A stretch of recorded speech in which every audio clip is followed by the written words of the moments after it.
Ever since the entire COVID outbreak began, I've been living alone in an apartment. Just me and my cat, that is. My parents being over 55, I decided from the beginning that I won't be going to parties, social gatherings, or whatever, so I do the best I can to protect them. Okay, maybe I went to a birthday party and a barbecue, but who hasn't? Anyway, I got out unscathed from those social interactions. And except for those two occasions, I only see 4 people a week. My parents are 2 of these people. Another one is one of my very best friends that comes over once a week when we relive the glory days of high school LAN parties on our Xboxes. And the 4th person can be anyone else who I see from time to time, either for platonic purposes or otherwise. If you catch my drift. That's 4 people tops. So I thought that the risk for me getting COVID would be at an all-time low. I mean, I have friends that physically go to work on floors with tens of other people and still didn't get it a year later. So what would be the chances of me getting it?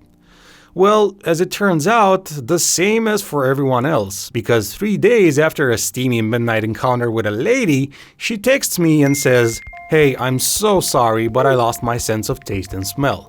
I was like, "No worries, it's not your fault. If it happens, it happens. Thanks for letting me know." So after that, I do the sensible thing and isolate myself in my apartment.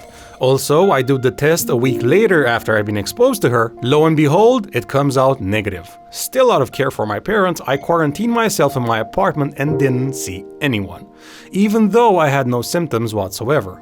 A couple of days after my negative test, I started to feel a bit under the weather, more and more each day. So obviously I had caught the virus.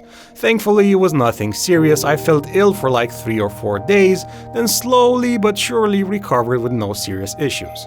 All the while, I just lost my sense of smell, not my taste, and I gotta tell you do not realize how much the world stinks until you lose your sense of smell.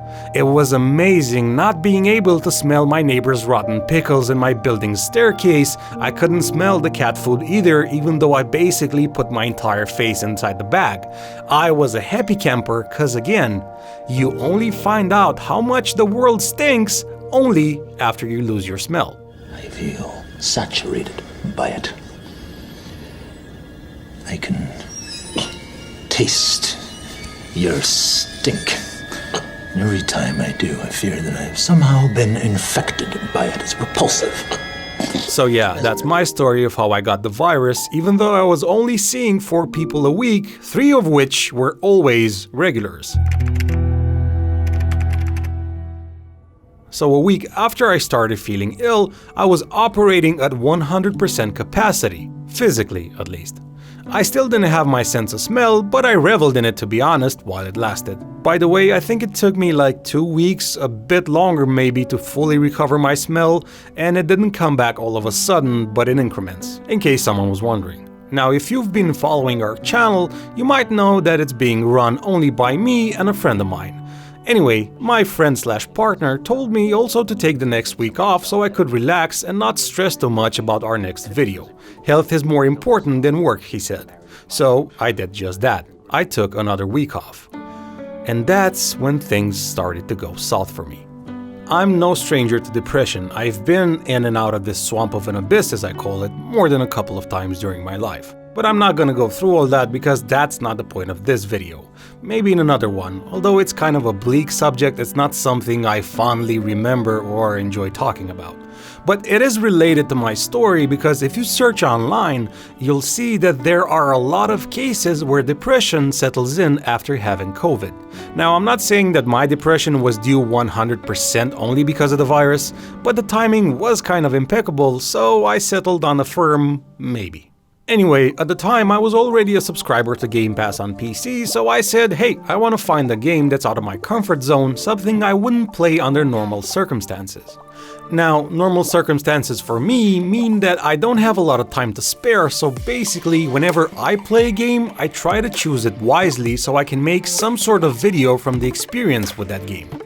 Only this time I went rogue and settled on Desperados 3 with no intention of making a video. Didn't even record one single frame, didn't write one single word. Before I even chose this game, I didn't know what type of game it was, how it looked, etc. I just went for it. So I played through the intro and it started to grow on me. A lot. So much so that I finished it in 3 days, and the game is about 25 to 30 hours long, even longer depending on how you play it. Because there are missions that can last up to 2.5 hours, especially towards the end. So if you do the math, I was playing Desperados 3 for about 8 to 10 hours per day. Which is not healthy, obviously, but the way I function is to go hardcore or not at all. It's not by choice, I'm not bragging, it's how I've always been in every aspect of my life. It's almost impossible for me to find the middle ground in something. On the other hand, this extremism can come in handy if you're a video editor and you can spend like 10 to 15 hours working continuously when you need to. But I do not recommend being this way, because on the other side I have a lot of psychological downtime where I cannot do anything. My brain refuses to work, I can't think, I have no inspiration, and I can't write down one single word. It's chaotic. Anyway, I'm sidetracking. So after finishing the game in 3 days by playing it non-stop, I wanted something similar because I started to fall in love with this tactical genre. It was like discovering an entire new part of gaming I never experienced before. Cause I never tried the XCOM style of games, and this one really got me hooked. And for good reason too, cause this game, the mechanics, the graphics, the storytelling, the voice acting, basically the entire package is amazing. I'd honestly give the game 10 out of 10 for what it is, or even better put, for what it was aiming to be, because it straight up nailed it in my opinion.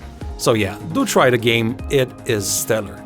Moving on to the 4th day, I knew something was wrong with me because no one plays a game for 10 hours straight and not have something cooking in the mental department.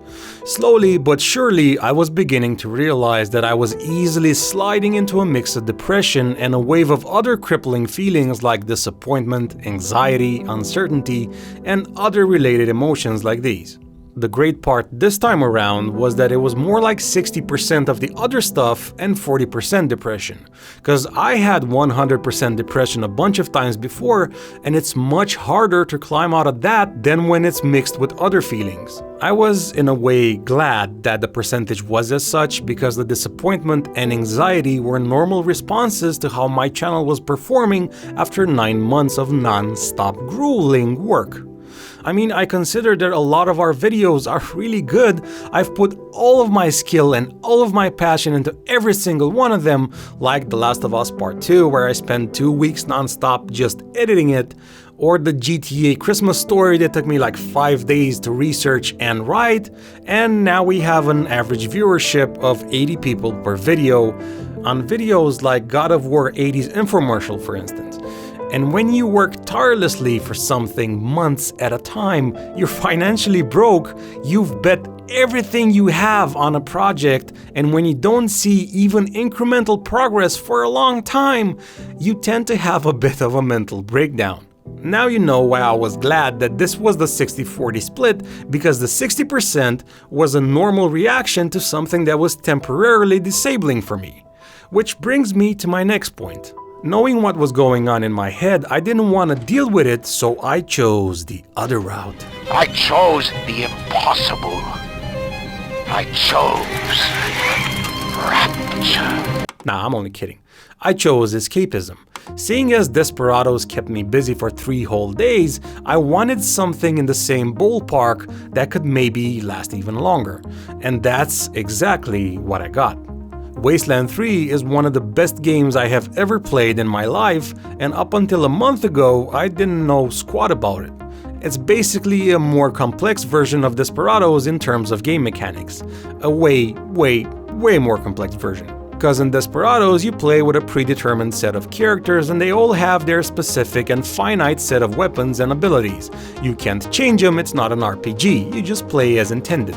It's more actiony than strategy. Don't get me wrong, it's tactical as hell, but Wasteland 3 is on a whole different kind of level. If you ever saw the Fallout Tactics games of old, it's basically that, but sadly with no 30s music.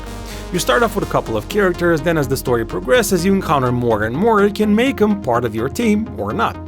Being an RPG, you put points in whatever makes you happy with your characters. You can have snipers or characters with SMGs and assault rifles, others that specialize in melee combat so you can make them your tanks for example, others that focus on energy weapons, and so on. It is a role-playing game in the true sense of the word, and every second I spent playing it, I could feel my dopamine receptors firing at max capacity. I mean, I was obsessed with it. I played this for 12 hours per day and didn't do anything else but sleep and play Wasteland 3. It's nothing I recommend you do, of course. It took me like 5 days to finish it, and I think I did every side quest as well. I was just too enraptured by the universe and the game mechanics altogether to do anything else. After finishing Wasteland, my so-called resting period of a week was kind of over. But the problem was that my mental state was not a whole lot better. It wasn't as bad as the week before it, but not far from it either. In the meantime, I tried other games like Outriders, which is a nice first try for a third-person Destiny, really not bad at all. But that didn't do the trick, so I moved on to other Game Pass titles, and the next one I settled on was Katana Zero. I am a big fan of 2D pixel art side-scrollers, and this one didn't disappoint at all, quite the opposite. It's basically a 6-year Hotline Miami, and I loved Hotline Miami. It got me into synthwave. The 16-bit graphics on Katana Zero are so well done in my opinion, the gameplay is exceptional, I found no fault with it, and the story was a big surprise. So don't go skipping the dialogue scenes because it's really interesting. Yeah, Katana Zero, an exceptional game, lasts for about 4 to 5 hours, which is my only gripe with it. I only wish it was longer. That's what she said. Michael, please. Please. After finishing this one, I was in the mood for another 2D platformer and I came across The Messenger. At first, its 8-bit Ninja Gaiden-like aesthetics didn't really promise that much, at least not in comparison to Katana Zero, but as I put more and more time in it and also paid attention to the story, The Messenger was an even bigger sleeper than Katana. It doesn't take itself seriously when it comes to the story, it's full of humor and well-written lines, and the gameplay absolutely fantastic. It took me a bit over 14 hours to finish it, so it's amazing that such a game can last for so long and not get tedious or boring. In total, I played these games in the span of like 3 weeks because I felt that it was what I needed to do in order to get better. And I was right. Well, half right anyway.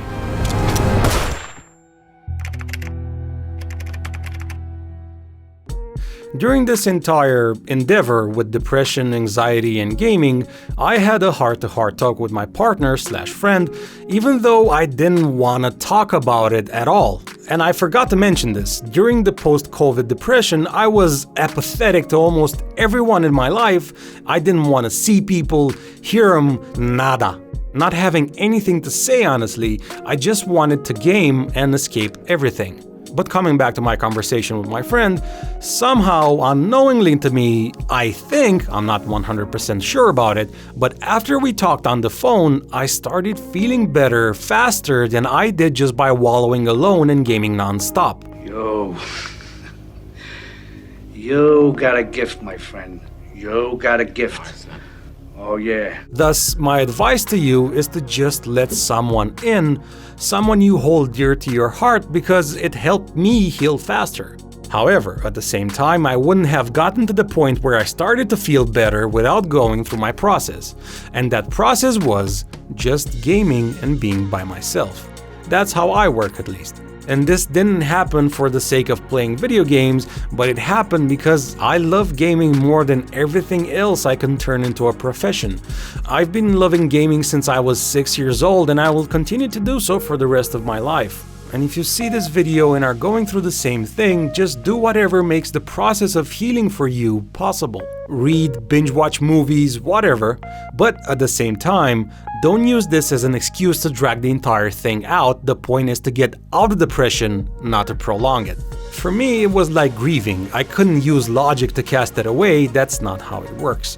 I needed the time to go through it, I took my time, and I was getting better every day. Not a lot better in the beginning, but incrementally. Baby steps. It's okay to be mentally paralyzed when you're going through hard times. And it's not the end, it might just feel like it. Just find your way out, cause every storm dies over eventually. Some might take longer than others, but in the end, make no mistake, they all wither.